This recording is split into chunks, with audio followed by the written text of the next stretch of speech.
Prima partita casalinga del campionato per il Lascari Cefalù che dopo la pesante sconfitta sul campo di Valle del Mela ospita la Polisportiva Gioiosa.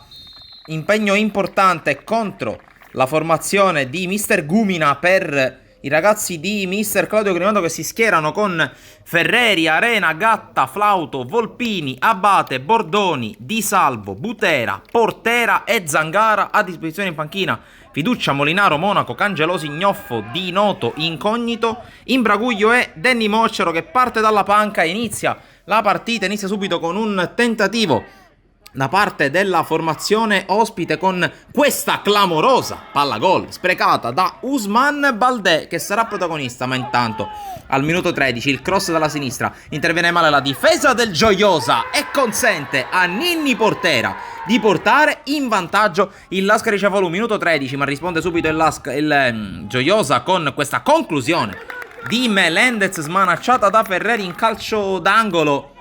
Poi qualche istante dopo un'azione offensiva ancora sull'asse Baldé, Melendez va giù quest'ultimo in area di rigore, reclamano il penalty i giocatori ospiti senza però ottenerlo dal direttore di gara. Qui ancora si lavora su un asse molto pericoloso del Gioiosa con il tentativo che si perde fuori da parte di Fridriksson. Poi attenzione però al calcio di punizione di Ousmane Baldé e il gol dell'1-1, una perla, non sarà l'ultima però, del giocatore del Gioiosa che alla mezz'ora porta in parità il risultato. Tutto da rifare per la squadra di Grimaldo che qui su un altro calcio di punizione con Melendez che la mette al centro, allontana in qualche modo la difesa della Lascari Cefalù che però continua ad essere assaltato. Qui il cross con il tentativo di Tapin, l'anticipo secco da parte della difesa del Lascari, ma attenzione a quello che accade adesso. Minuto 36, lo scontro che vede protagonista Gatta. Il direttore di gara vede un colpo proibito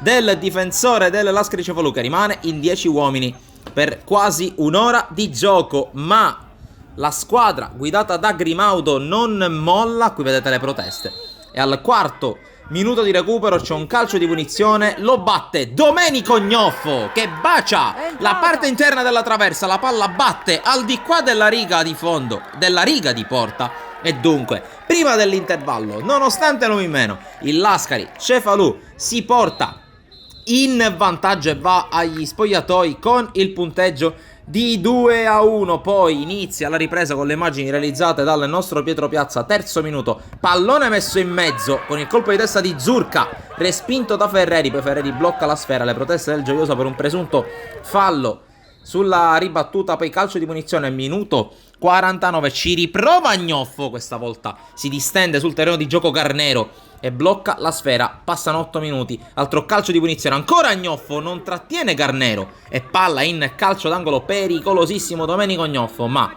al minuto 78 torna a farsi vivo il Lascari Cefalù con Baldé che anticipa secco un avversario ma manda la palla in tribuna con la disperazione. Ma al minuto 73 il calcio d'angolo, ancora Ousmane Baldé di testa sul cross da sinistra, doppietta del centravanti del Gioiosa che indica lo stemma della sua squadra, porta la sua formazione sul 2-2.